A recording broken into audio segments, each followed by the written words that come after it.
بسم اللہ الرحمن الرحیم نحمدہ ونصلی علی رسولہ الکریم اما بعد فاعوذ باللہ من الشیطان الرجیم بسم اللہ الرحمن الرحیم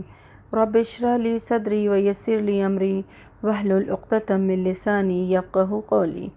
اللہم ارنا الحق حقا وارزقنا اتباعہ وارنا الباطل باطلا وارزقنا اجتنابہ آمین یا رب العالمین۔ السلام علیکم ورحمۃ اللہ وبرکاتہ۔ سورۃ اللہب، اس کا دوسرا نام سورۃ المسد بھی ہے۔ ترجمہ، بسم اللہ الرحمن الرحیم۔ تبت، ٹوٹ جائیں، یدا، دونوں ہاتھ،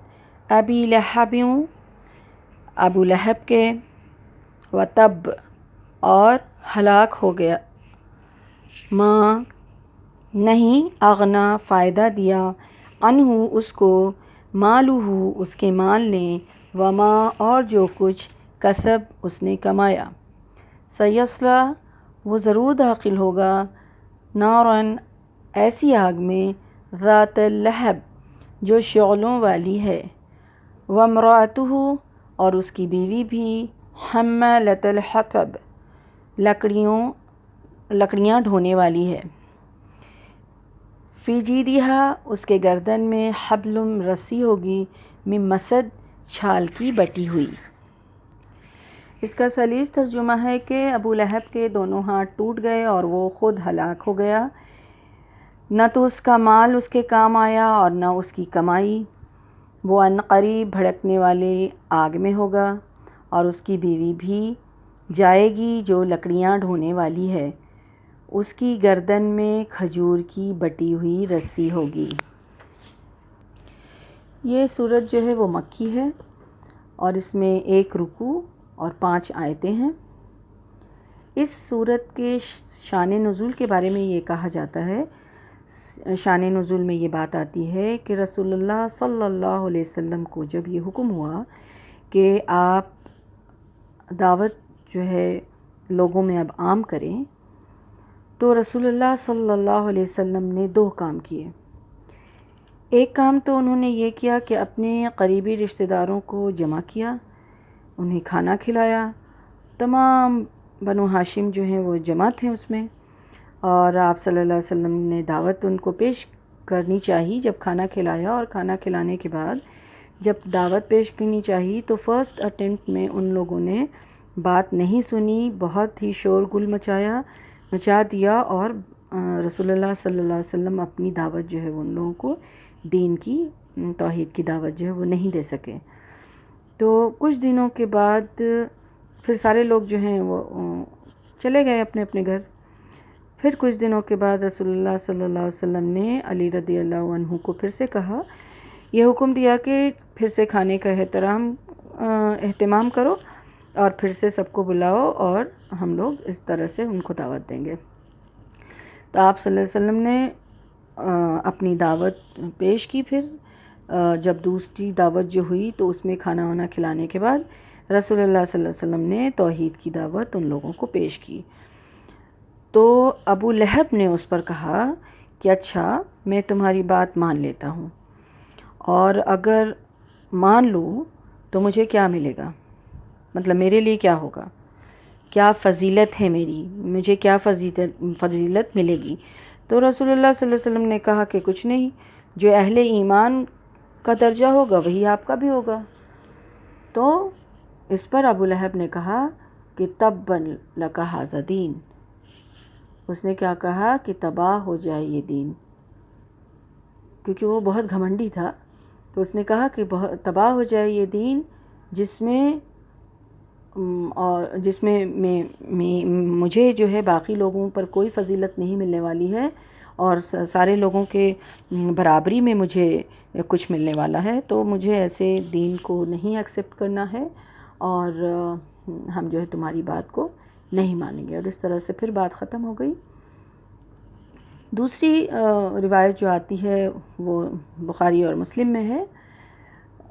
اس میں یہ فرمایا گیا کہ رسول اللہ صلی اللہ علیہ وسلم نے فرمایا کہ جب رسول اللہ صلی اللہ علیہ وسلم کو یہ حکم ہوا کہ اپنے رشتہ داروں کو اور لوگوں میں اب تبلیغ جو ہے عام کریے، تو آپ صلی اللہ علیہ وسلم جو ہیں صفا پہاڑی پر چڑھ گئے۔ ایکچولی اس کے پیچھے یہ وجہ ہے کہ وہاں کا عربس کا یہ طریقہ تھا کہ جب بھی کوئی اہم بات ہوتی تھی تو اس پر لوگ جو ہیں پہاڑی پہ چڑھ کر کے خبر دیتے تھے، یا کیونکہ جاہلیت ابھی جو ہے ختم نہیں ہوئی، ابھی ان کے اندر اخلاق تو آیا نہیں تھا، کیونکہ ابھی دین جو نیا نیا آیا ہے، ابھی ان کے اندر اخلاق وہی جاہلیت کا تھا۔ ان لوگوں کے اندر لڑائی جھگڑا یہ سب بہت عام چیز تھی، اور ہمیشہ اس قبیلے سے اس قبیلے اور اس قبیلے سے اس قبیلے میں ہمیشہ سے جو وہ لڑائی جھگڑا فساد ہوتا تھا۔ تو اس طرح سے اگر کسی کو کسی خطرے کی بات پتہ چلتی تھی تو وہ ننگا برہنہ ہو کر کے پہاڑی پہ چڑھ جاتا تھا اور پکارتا تھا، یا صباحا یا صباحا کر کے پکارتا تھا، یعنی ان لوگوں کو پکار کے آواز لگائی جاتی تھی اور یہ خطرے کی علامت ہوتی تھی، تو اہم خبر کے لیے۔ تو رسول اللہ صلی اللہ علیہ وسلم بھی پہاڑی پہ چڑھیں اور چڑھ کر کے انہوں نے آواز لگائی، اور آواز لگانے پر سارے جو ہے آواز سن کر کے سارے لوگ جمع ہو گئے۔ اس کے بعد ان لوگوں سے رسول اللہ صلی اللہ علیہ وسلم نے فرمایا کہ ذرا بتلاؤ، اگر میں کچھ خبر دوں کہ پہاڑ کے پشت پر ایک گھڑ سوار لشکر ہے جو تم پر حملہ کرنے والا ہے، تو تم میری بات کی تصدیق کرو گے؟ تو سب نے کہا کہ ہاں، ہم آپ کو جھوٹا کبھی نہیں پائے ہیں، تو آپ تو صادق اور امین ہیں، تو آپ جو بھی کہیں گے اس کی ہم لوگ تصدیق کریں گے۔ تب رسول اللہ صلی اللہ علیہ وسلم نے فرمایا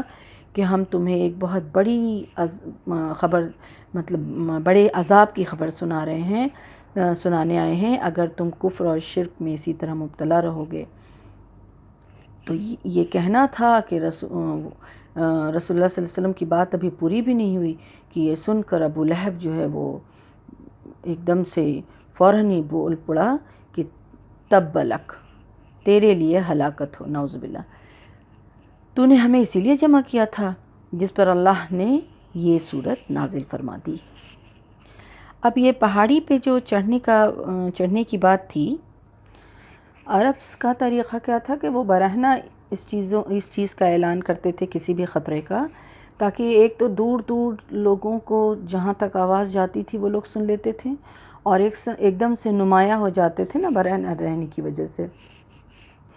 یہاں ایک بات یہ ہے کہ رسول اللہ صلی اللہ علیہ وسلم نے بھی وہ طریقہ اختیار کیا، کیونکہ جس ماحول میں اور جس زمانے میں جو طریقہ رائج ہوتا ہے، اس کو وہ طریقہ اگر قرآن و سنت سے، شریعت میں، دین میں اگر ان چیزوں کی کوئی ایسی اس میں غلط بات نہیں ہے تو ویسا کرنے میں کوئی حرج نہیں ہے، اور وہ کرنا چاہیے، وہ طریقہ اختیار کر سکتے ہیں۔ لیکن اس میں ایک غلط بات کیا تھی کہ وہ لوگ برہنہ اس چیز کا یعنی کچھ بھی پہنے نہیں ہوتے تھے اور وہ آواز لگاتے تھے، تو رسول اللہ صلی اللہ علیہ وسلم نے یہ نہیں کیا، نعوذ باللہ، اور وہ فطرت کے خلاف بات تھی اور حیا کے خلاف بات تھی، تو انہوں نے آواز لگائی الحمدللہ، لیکن نعوذ باللہ وہ برہنہ نہیں ہوئے تھے۔ تو یہ چیز تھی۔ اب جواب میں جب یہ صورت نازل ہوئی تو یہ صورت جو ہے ایک طرح سے پیشن گوئی ہوئی اللہ سبحانہ وتعالیٰ کی طرف سے کہ اب اس کا کیا حال ہونے والا ہے ابو لہب اور اس کی بیوی کا۔ ابو لہب جو ہے وہ ابو لہب کی بیوی نے جب یہ سنا تو وہ ابو لہب کی بیوی جو بہت امیر گھرانے کی تھی اور ان کا حسب نسب بھی بڑا اعلیٰ تھا کیونکہ اور بہت خوبصورت اور جو کہا جاتا حسین و جمیل یہ عورت تھی اور امیہ کی پوتی تھی۔ عرب میں بنو ہاشم اور بنو امیہ یہ دو جو قبیلے تھے، وہ خاندان جو تھا، یہ دو جو گھرانہ تھا، یہ بہت چوٹی کا گھرانہ تھا، بہت اعلیٰ درجے کا خاندان جس کو کہا جاتا ہے، تو وہ تھے۔ تو یہ جو جمیل تھی، جمیل ایکچولی یہ کنیت تھی، تو یہ جو ہے بہت ہی حسین و جمیل عورت تھی اور امیہ کی پوتی تھی، اور دولت بھی اس کے پاس تھا، یعنی امیر گھرانے کی تھی، تو اس کو بہت ہی اس چیز کا گھمنڈ تھا۔ یہ فوراً ہی غصے میں آئی رسول اللہ صلی اللہ علیہ وسلم کے پاس، اور پھر کچھ پڑھتی ہوئی آئی، کیونکہ یہ شاعرہ بھی تھی، اور یہ پڑھتی ہوئی آئی جو اس میں یہ بات تھی کہ ہم یہ مذمم، نعوذ باللہ، محمد صلی اللہ علیہ وسلم کا نام اس نے مذمم لیا کہ یہ جو ہے قابل مذمت، مذمم کا مطلب ہے مذمت کرنے والے، تو نعوذ باللہ اس نے کہا کہ ہم یہ مذمم سے بیزار ہیں، دین کا ہم انکار کرتے ہیں، اس کے دین کا ہم انکار کرتے ہیں، اور اس کے حکم کی ہم نافرمانی کرتے ہیں، اور ہم اس کا اعلان کر رہے ہیں۔ اور یہ ایسا جو ہے اشعار پڑھتی ہوئی وہ آئی غصے میں، اور اس نے کہا کہ دیکھو میں سردار کی بیٹی ہوں، سن لو کہ میں یہ بالکل بھی اپنی بے عزتی جو ہے وہ برداشت نہیں کر سکتی ہوں۔ وہ آئی، جب وہ آ رہی تھی تو ابو بکر صدیق رضی اللہ عنہ اور رسول اللہ صلی اللہ علیہ وسلم بیٹھے تھے، تو ابو بکر صدیق رضی اللہ عنہ نے فرمایا کہ یا اللہ کے رسول، یہ آ رہی ہے، ضرور کچھ مطلب بیہودگی کرنے والی ہے، کیونکہ اس کے ہاتھ میں پتھر بھی ہے۔ تو رسول اللہ صلی اللہ علیہ وسلم نے فرمایا کہ تم پریشان مت ہو، یہ مجھے نہیں دیکھ سکے گی۔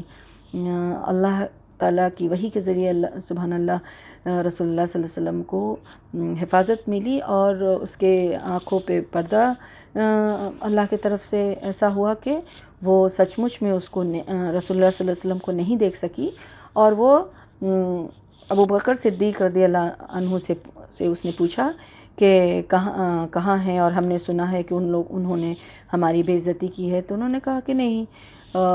رسول اللہ صلی اللہ علیہ وسلم نے تو کچھ بھی نہیں کہا ہے۔ تو وہ چلے گئے۔ اب یہاں یہ بات آتی ہے کہ ابو بکر صدیق رضی اللہ عنہ نے یہ بات صحیح کہا کہ رسول اللہ صلی اللہ علیہ وسلم نے تو کچھ نہیں کہا، تو یہ تو اللہ کی طرف سے بات آئی تھی نا، یہ صورت تو اللہ کی طرف سے نازل ہوئی۔ تو اس طرح سے وہ بہت ہی غصے میں اور غصے میں آئی تھی ایک دم سے، لیکن پھر وہ واپس چلی گئی نظر نہیں آنے کی صورت میں۔ ابو لہب بھی جو ہے وہ اس کا کوئی بیٹا لہب نہیں تھا، لیکن اس کو وہ ٹائٹل ملا تھا ابو لہب، اور اس کی کنیت سے وہ مشہور تھا۔ حسب نسب میں یہ بھی اعلیٰ خاندان سے تھا،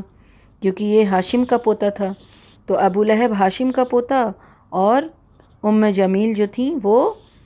امیہ کی پوتی، تو اس طرح سے دونوں جو ہے چوٹی کے خاندان دونوں میں رشتہ بنا تھا، تو دونوں خاندان کے لحاظ سے دونوں اونچے درجے کے تھے، اور خوبصورتی کے لحاظ سے بھی دونوں حسین اور جمیل تھے۔ تو یہ بات تھی۔ اب انشاءاللہ ہم لوگ سورت کو دیکھتے ہیں، اور یہ سورت کا شان نزول ہوا۔ تبت یدا ابی لہب و تب، ٹوٹ گئے ابو لہب کے ہاتھ اور نامراد ہو گیا وہ۔ ابو لہب اس شخص کا نام، ابو لہب کا نام عبد العزیٰ تھا، اور اسے ابو لہب اس لیے کہا جاتا تھا کیونکہ اس کا رنگ جو ہے بہت چمکتا ہوا سرخ اور سفید تھا۔ یہاں اس کا ذکر اس کے نام کے بجائے اس کی کنیت سے کی گئی ہے، اس کا نام نہیں لیا گیا، اس کی وجہ ہے، اس کی دو تین وجہ بتاتے ہیں کہ ایک یہ ہے کہ وہ زیادہ تر اپنے نام سے نہیں بلکہ اپنے کنیت سے ہی معروف تھا، اس کو لوگ اسی نام سے جانتے تھے، اور دوسری وجہ یہ تھی کہ یہ نام جو عبد العزیٰ جو تھا، اس کا مطلب کیا ہوتا ہے؟ بندہ، عزیٰ ان کی جو دیوی تھی ان کا بندہ، تو یہ مشرکانہ نام تھا، تو قرآن میں اس کو نہیں پسند کیا گیا کہ قرآن میں ایسے نام کا ذکر کیا جائے۔ تیسری وجہ یہ کہ اس کا جو انجام ہوا، اس صورت میں پتہ چلے گا انشاءاللہ بھی، جو انجام اس کا ہوا اس لحاظ سے اس کے ساتھ اس کی یہ کنیت ہی زیادہ مناسب رکھی گئی۔ تبت یدا ابی لہب کے معنی یہ لیا گیا ہے کہ ٹوٹ جائیں ابو لہب کے ہاتھ۔ ایک تو یہ پیشن گوئی ہے، بتا دیا گیا کہ یہ ایک دم ہونے والا ہی ہے۔ جس میں آئندہ پیش آنے والی کو ماضی کے صیغے میں بیان کیا گیا ہے۔ گویا اس کا ہونا جو ہے ایسا یقینی ہے کہ جیسا کہ وہ ہو ہی گیا۔ ہاتھ ٹوٹنے سے مراد کیا ہے کہ ظاہر سے اس کا جسمانی ہاتھ ٹوٹنے کی بات نہیں ہے، بلکہ کسی شخص کا اپنے اس کے مقصد میں، جو اس کا مقصد ہوتا ہے، اس میں بالکل ناکام ہو جانا، جس کے لیے اس نے اپنا پورا جو ہے اپنا زور لگا دیا ہے، اس میں وہ ناکام ہو جائے تو اس کو کہا جاتا ہے ہاتھ ٹوٹ جانا۔ اور ابو لہب جو تھا وہ رسول اللہ صلی اللہ علیہ وسلم کی دعوت کو روکنے کے لیے، اس کو روک دینے کے لیے اپنا سارا کا سارا زور اس نے لگایا تھا، لیکن جو ہے فوراً اس کا ایسا کچھ نہیں ہوا۔ اور وہ کرتا بھی کیا تھا، جس طرح اس کے بارے میں بتایا نا، ام جمیل کے بارے میں، اس کی بیوی کے بارے میں، کہ اس نے جب سنا تو وہ فوراً ہی غصے میں بھڑک کر آئی تھی۔ اسی طرح سے یہ بھی کیا کرتا تھا، ایک طرح سے مذاق اڑانے کے لیے، نعوذ باللہ، کہ وہ اپنے دونوں ہاتھ جو ہے لوگوں کو سامنے ایسے کر کے دکھاتا رہتا تھا کہ دیکھو میرے ہاتھ کو کچھ نہیں ہوا ہے، میرا ہاتھ بالکل ٹوٹ گیا ہے، کہ نعوذ باللہ رسول اللہ صلی اللہ علیہ وسلم نے جو کہا وہ صحیح نہیں ہے۔ لیکن یہ فوراً ہی نہیں، بلکہ اس سورت کے نزول کے 7-8 سال کے بعد، جنگ بدر کے بعد جو ہے اس کا برا حال ہوا، کیونکہ جنگ بدر میں کیا ہوا تھا، بڑے بڑے جو سردار گئے تھے وہ سب جو ہے اسلام کے دشمن بن کر کے، تو وہ سب جو ہے ہلاک کیے گئے تھے۔ تو مکہ میں جب اس کے شکست کی خبر پہنچی تو اس کو اتنا رنج ہوا کہ وہ زیادہ دن تک جو ہے وہ زندہ نہیں رہ سکا، اور پھر اس کی موت بھی اتنی نہایت عبرتناک ہوئی کہ اس کو کہا جاتا ہے کہ ابو لہب کو آراسا ایک بیماری ہوتی ہے، آرس کی بیماری ایک ہوتی ہے، جس کی وجہ سے وہ چھوت کی بیماری مانی جاتی ہے، جیسے چکن پاکس کہا جائے، مطلب پاکس کہا جائے، اس ٹائپ کا کچھ اس کو نکل گیا تھا، جو بہت چھوت کی بیماری مانی جاتی تھی اس وقت۔ تو اس کے گھر والے بھی اس کو چھوڑ دیے، کیونکہ چھوت لگنے کا ڈر تھا، اور مرنے کے بعد بھی 3 دن تک کوئی اس کے پاس نہیں گیا، اور یہاں تک کہ اس کی لاش جو ہے اللہ اکبر سڑ گئی اور اس میں سے بو آنے لگی۔ اور آخر کار جب لوگوں نے اس کے بیٹوں سے کہا،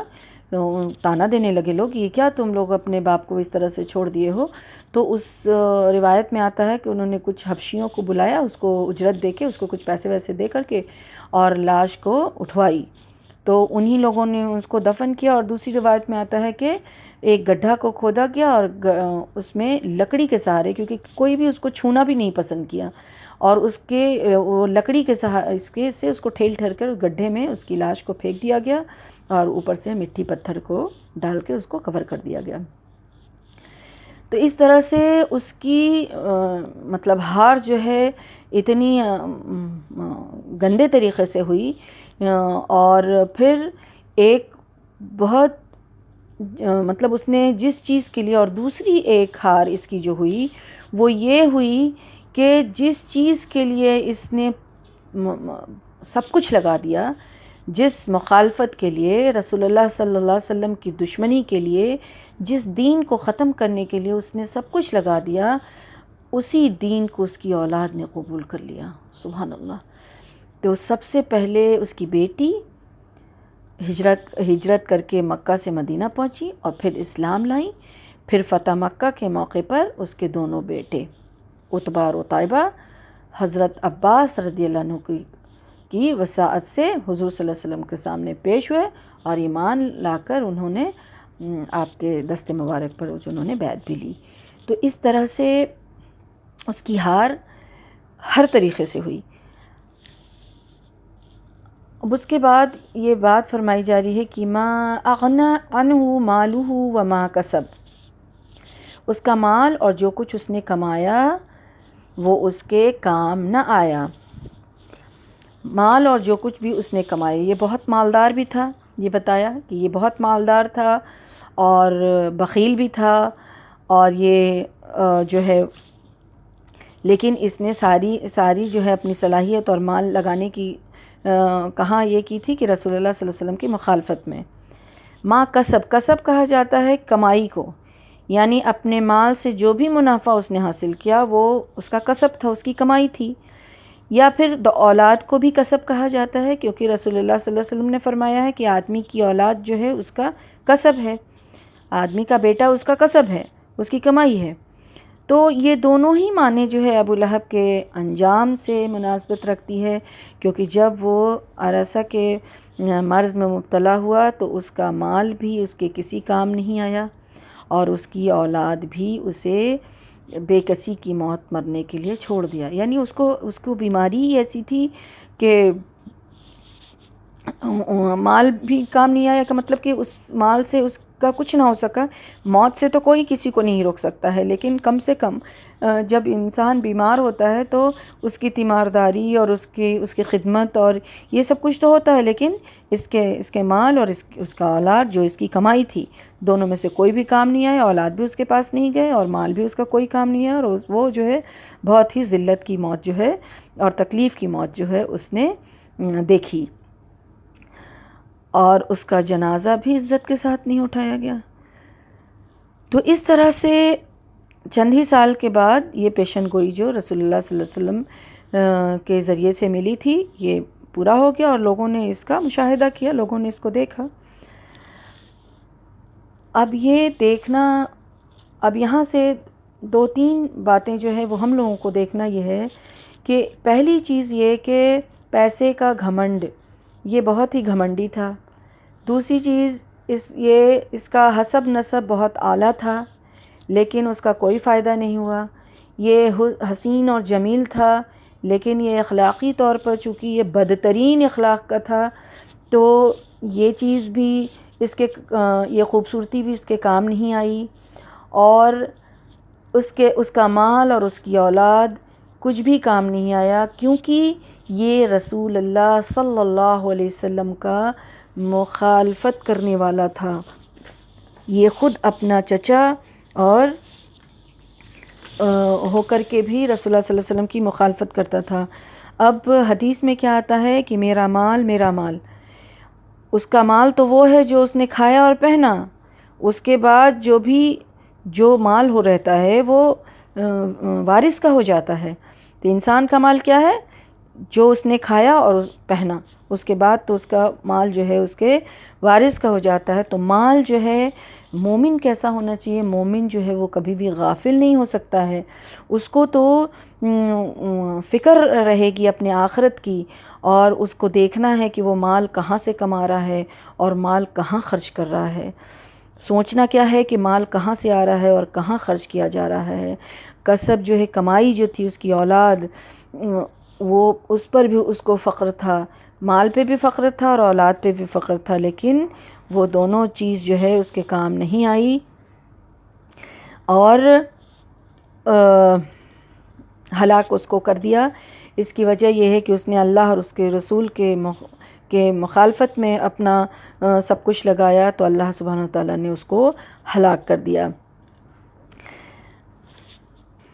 اس نے دین کو اور رسول اللہ صلی اللہ علیہ وسلم کو تکلیف دی تھی، تو رسول اللہ صلی اللہ علیہ وسلم کا تکلیف دینا جو تھا وہ کیا تھا کہ اللہ سبحانہ وتعالیٰ نے اتنی بڑی سزا اس کو دی۔ تو ہمیں بھی چیک کرنا چاہیے کہ ہم اپنے کسی عمل سے رسول اللہ صلی اللہ علیہ وسلم کو تکلیف دے رہے ہیں یا نہیں، کہ ہم رسول اللہ صلی اللہ علیہ وسلم کی حدیث کو مانتے ہیں کہ نہیں، اللہ کے رسول کی صلی اللہ علیہ وسلم کی نافرمانی کرتے ہیں یا نہیں۔ ان چیزوں کو چیک آؤٹ کرنا ہوگا کہ ہمارا عمل جو ہے وہ کیسا ہے۔ پھر آتا ہے سیصلیٰ نارا ذات لہب، یعنی اس کو شعلوں والی آگ میں جو ہے اس کو ڈال دیا جائے گا۔ دنیا تو دنیا، آخرت بھی اس کی جو ہے وہ برباد اور ناکام ہوئی، کیونکہ دنیا میں بھی اس نے ذلت پائی اور کچھ اس کے کام نہ آیا، نہ مال نہ اولاد، اور آخرت میں اس کو آگ میں ڈالا گیا۔ اللہم لا تجلنا منہم، اللہم لا تجلنا منہم۔ اور وامرأتہ حملۃ الحطب، اور اس کی بیوی بھی، اب یہاں سے اس کی بیوی کا ذکر آ رہا ہے کہ اور اس کی بیوی بھی، اب وہ جو جمیل کے نام سے مشہور تھی، وہ اس کی کنیت تھی۔ اس عورت کا نام کیا تھا؟ عروہ تھا، اور ام جمیل کیا تھا؟ اس کی کنیت تھی، اور یہ ابو سفیان کی بہن تھی، اور رسول اللہ صلی اللہ علیہ وسلم کے ساتھ عداوت میں اپنے شوہر ابو لہب سے کسی طرح کم نہیں تھی، وہ ساتھ دیتی تھی۔ حضرت ابو بکر صدیق رضی اللہ عنہ کی جو بیٹی تھیں حضرت اسماء رضی اللہ عنہ، ان کا بیان ہے کہ جب وہ جو بتایا ابھی ہم نے کہ سورت جب نازل ہوئی تھی تو اس نے کیا کیا تھا کہ وہ بہت ہی غصے میں آئی اور غصے میں رسول اللہ صلی اللہ علیہ وسلم کو تلاش کر رہی تھی، اور اس کے ہاتھ میں پتھر بھی تھا اور وہ اشعار بھی پڑھ رہی تھی، اور جب وہ اشعار پڑھ رہی تھی تو جب وہ نظر نہیں آئی اور چلی گئی، تب ابو بکر صدیق رضی اللہ عنہ نے فرمایا کہ یا اللہ کے رسول دیکھیے یہ آپ کو مذمم کہہ رہی تھی۔ تو انہوں نے کہا کہ نہیں، آپ کے بارے میں ایسا فرما رہی تھی؟ تو انہوں نے کہا کہ نہیں، وہ تو مذمم کہہ رہی تھی اور میں تو محمد ہوں، سبحان اللہ۔ تو یہ چیز یہاں پر دیکھنا یہ ہے کہ جب انسان کو کوئی برے لقب سے پکارے یا بری بات کسی کے لیے کہے، برائی سے کسی کو پکارے، تو جب اس کا نام وہ نہیں ہے یا جس میں وہ برائی نہیں ہے تو اس کو کوئی بھی برا نہیں ماننا چاہیے، جس طرح سے رسول اللہ صلی اللہ علیہ وسلم کی یہ تعلیم ہے ہمارے لیے کہ انہوں نے اس بات کا کوئی برا نہیں مانا، اور انہوں نے کہا کہ نہیں، میرا نام تو محمد ہے، وہ نام تو میرا ہے نہیں، اس لیے وہ میرے لیے نہیں ہے، جبکہ وہ جان رہے ہیں کہ وہ ان کو ہی ڈھونڈنے آئی اور ان کے لیے ہی آئی تھی، لیکن انہوں نے کوئی اس بات کا برا نہیں مانا اور اس کو بالکل بھی اگنور کر دیا۔ تو اس طرح سے اس طرح کا کام کرنے والے کے لیے غلط الفاظ استعمال کوئی کرے تو اس وقت اگنور کرنا چاہیے کہ ہم نے تو ایسا کیا نہیں ہے، تو اس سے بات وہیں پہ ختم ہو جائے گی اور بات بڑھے گی نہیں کسی طرح کی جو ہے فساد۔ اچھا، اس کے بعد ہوا یہ کہ یہ وہاں جو ہے ام جمیل وہ تو لکڑیاں ڈھونے والی نہیں تھی، لیکن یہاں اس کو لکڑیاں ڈھونے والی کیوں کہا گیا ہے؟ اصل میں وہ کرتی کیا تھی کہ وہ رات کو چپکے سے، کیونکہ یہ تو بہت رئیس تھی، خود امیر گھرانے کی تھی اور اس کو اس چیز کا بہت غرور بھی تھا، لیکن وہ رات کو کیا کرتی تھی کہ رسول اللہ صلی اللہ علیہ وسلم کو تکلیف پہنچانے کے لیے کانٹے دار درخت کی جھاڑی جو ہے وہ خود چنتی تھی اپنے ہاتھ سے اور رسول اللہ صلی اللہ علیہ وسلم کے دروازے پر جا کر کے ڈال دیتی تھی، اس لیے کہ وہ رسول اللہ صلی اللہ علیہ وسلم جب بھی باہر نکلے طواف وغیرہ کے لیے یا کسی بھی اس کے لیے تو ان کو چبھے اور ان کو تکلیف پہنچے، نعوذ باللہ، تو یہ اس طرح کا کام کرتی تھی، اس لیے اس کو لکڑیاں ڈھونے والی کہا گیا۔ اور دوسری وجہ یہ کہا جائے، اصل میں بات یہ ہے کہ وہ لوگ جو فساد ڈلوانے والے لوگ ہوتے ہیں، یعنی کہ چغلی کرنے والے جو عورتیں ہوتی ہیں جو چغلیاں کھاتی پھرتی ہیں، اس لیے اسے عربی محاورہ کے مطابق بھی لکڑیاں ڈھونے والی کہا گیا، کیونکہ عرب میں ایسے شخص کو جو ادھر کی بات ادھر، ادھر کی بات ادھر کر کے لڑائی فساد لگوا دے، تو یہ ایک طرح سے آگ بھڑکانے والی بات ہوتی ہے نا، تو جو اس طرح کی کوشش کرے اس کو بھی لکڑیاں ڈھونے والا ہی کہا جاتا ہے۔ جو شخص گناہوں کا بوجھ اپنے اوپر لاد رہا ہو، اس کے متعلق عربی زبان میں محاورتاً یہ کہا جاتا تھا کہ فلاں شخص جو ہے اپنے پیٹھ پر لکڑیاں لاد رہا ہے۔ پھر مفسرین اس کا مطلب یہ بھی لیتے ہیں کہ آخرت میں اس کا حال یہ ہوگا، ام جمیل کا یعنی ابو لہب کی بیوی کا، کہ وہ لکڑیاں لا لا کر آگ میں ڈالے گی جس میں ابو لہب جل رہا ہوگا۔ فی جیدہا حبل من مسد، یہ جو گردن کی بات یہاں آئی ہے اس کی گردن کے لیے جید کا لفظ استعمال کیا گیا ہے، جو عربی زبان میں ایسی گردن کے لیے بولا جاتا ہے جس میں زیور پہنا گیا ہو۔ اور ام جمیل جو تھی اس کے گلے میں بہت ہی ایک قیمتی ہار تھا، وہ ہر وقت اس کو پہننا کرتی تھی اور وہ یہ کہتی تھی، لوگوں سے کہتی پھرتی تھی کہ لات اور عزیٰ کی قسم، اپنا یہ ہار بیچ کر اس کی قیمت محمد صلی اللہ علیہ وسلم کی عداوت میں خرچ کرنا پڑے تو میں کروں گی، استغفر اللہ۔ تو یہ ہار جو ہے یہی ہار جو ہے دوزخ میں اس کے لیے رسی بنے گی، اس کے گردن میں، اس کے گردن میں وہ رسی پڑے گی۔ ایکچولی کیا ہوتا تھا کہ یہ کنیز لوگ جو ہوتی تھی نا، وہ لکڑیاں جو کاٹنے والی، وہ ان کا ذکر جو ہے اسی لحاظ سے ہوا ہے کہ یہ لکڑیاں کاٹنے والی جو ہوتی تھیں وہ گردن میں ایک رسی کو ڈال کے رکھتی تھی کہ جہاں کہیں بھی لکڑی ملے گی، لکڑیاں ڈھونے والی، تو وہ ملے گی تو اسی لکڑی سے اس کو باندھیں گے اور پھر لے کے آ جائیں گے۔ تو یہ یہاں اب یہ گردن میں اس کی یہی ہار جو ہے دوزخ میں وہ رسی بن جائے گی، بلکہ وہ رسی کے بارے میں کہا جاتا ہے کہ وہ رسی جو ڈالی جائے گی وہ مسد کہا جاتا ہے، ایک خوب مضبوط بٹی ہوئی رسی کو مسد کہا جاتا ہے، جیسے کھجور کی چھال کی بٹی ہوئی رسی، یا پھر اونٹ کے کھال کی رسی، یا پھر تاروں کی بٹی ہوئی رسی، اس طرح کی مضبوط رسی کے بارے میں آتا ہے، اور وہ رسی اس کے گردن میں لٹکا ہوا ہوگا دوزخ میں، اور وہ اسی رسی میں پھر وہ ڈھو ڈھو کر وہاں لکڑیاں لائے گی، یعنی وہی کام کرے گی، اور جو یہاں چھپ کر کے رسول اللہ صلی اللہ علیہ وسلم کی مخالفت میں کرتی تھی، اور وہاں جو ہے وہ اپنے شوہر کے لیے وہ آگ جو ہے مہیا، آگ کے اس میں اور بھی اضافہ کرنے میں اس میں وہ مہیا کرے گی اس میں۔ اب یہاں یہ چیز جو ہے بہت ہی خطرناک یہ بات بتائی گئی کہ شوہر کے غلط کام پر بیوی کا ساتھ دینا، شوہر کے غلط کام پہ، ایک تو شوہر اگر غلط ہے تو اس میں بیوی کو ساتھ نہیں دینا چاہیے، اور اگر شوہر صحیح ہے تو بیوی کو اسے حرام کام میں یا غلط کام میں مبتلا کرنے کی حالت کو پیدا نہیں کرنا چاہیے، کیونکہ عورتیں جو ہیں آگ لگانے کا کام، یہاں جو بات بتائی جا رہی ہے اس ضمن میں بتانا اور ہم لوگوں کو جاننا یہ ضروری ہے کہ ایک شوہر اگر خود غلط ہوتا ہے تو بیوی کو چاہیے کہ اس کو صحیح راہ دکھائے، اور نہیں تو کم سے کم اتنا تو کر سکتی ہے کہ اس کے غلط کام میں اس کا ساتھ نہ دے، اس کا ساتھ نہ دے۔ وہ غلط کام جو ہے گھریلو رشتے میں بھی ہو سکتا ہے، اور وہ غلط کام جو ہے وہ باہر کے کمائی کجائی میں بھی ہو سکتا ہے، جیسے کوئی اگر حرام کماتا ہے یا کسی کے ساتھ اس کا معاملہ غلط ہے، تو یہ ساری چیزیں جو ہے عورت یا اس کو صحیح راستے پر لانے کی کوشش کرے، یا پھر ایسا نہیں کر سکتی ہے تو کم سے کم اس کا ساتھ نہ دے۔ اور دوسری چیز جو ہے یہ وہ جو دوسرے معنی میں ہم لوگوں نے ابھی دیکھا کہ کیا تھا کہ لگائی بجھائی کرنے والی اس کی بات اس کو کہہ دی، اس کی بات اس کو کہہ دی، اور اس طرح سے بات جو ہے وہ بڑھ گئی، اور فساد کی آگ جو ہے، جھگڑے کی آگ جو ہے وہ بن گئی، اور وہ چیز بھی نہیں کرنا ہے۔ اور دنیا میں برائی میں ساتھ دیا تو اس کا کیا حشر ہوا، آخرت میں سوکھی لکڑی بن گئی اور ڈھو ڈھو کر لائی، اور وہ لہب کی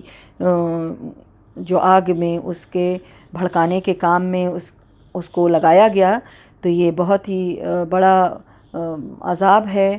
اور دنیا میں چونکہ اس نے ساتھ دیا تو آخرت میں بھی اس کو خود تو جلنا ہی پڑے گا، اور پھر اس میں پھر اس کو وہ کام بھی کرنا پڑے گا۔ تو یہ عورتوں کے لیے نصیحت کی بات ہے کہ عورتوں کو برائی میں نہ تو ساتھ دے، اور